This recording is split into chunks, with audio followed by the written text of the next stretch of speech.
Now recognize the gentlelady from North Carolina, Dr. Adams, for 5 minutes. Thank you, Mr. Chairman, and thank you to our witnesses for being here today. Mrs. Brennan, you called on Congress to incentivize produce consumption in both SNAP and WIC. Given the recent $186 million cut to SNAP in the Republicans' One Big Ugly Bill, what impact will these cuts have on produce consumption and consequently specialty crop producers? Or should we expect Americans to purchase fewer fresh fruits and vegetables? And how can Congress attempt to prevent this impending harm to American producers and consumers? Thank you for the question, Congresswoman. I think we are certainly not going to take a position on something that dictates eligibility. However, I would say we are supportive and have been supportive of anything that increases consumption of fresh fruits and vegetables, whether it's in schools or any program under the federal government.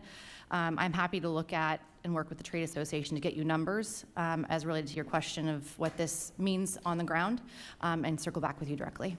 Thank you, thank you. A Trump administration goal is to make America healthy again. But the Republicans' One Big Ugly Bill eliminated the SNAP Ed program. That's an initiative that provides nutrition education and promotes healthy, active lifestyles to individuals and families eligible for SNAP benefits.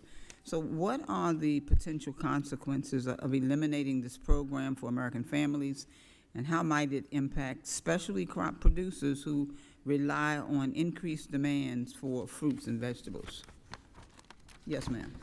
So I would say long before there was a movement, the specialty crop producers have been supportive of health by way of fresh fruits and vegetables. I think we are going to continue to support things like the Fresh Fruit and Vegetable Program because that benefits the recipients and the growers who sell into those programs.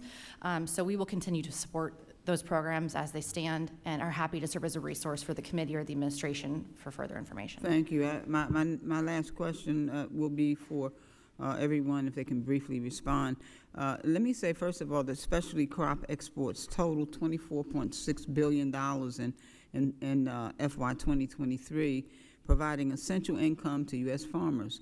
The Trump administration's haphazard imposition of tariffs on our nation's biggest trade partners have had a detrimental impact on many industries, including agriculture.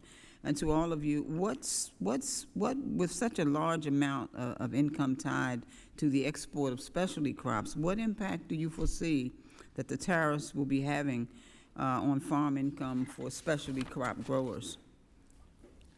If each of you can respond quickly.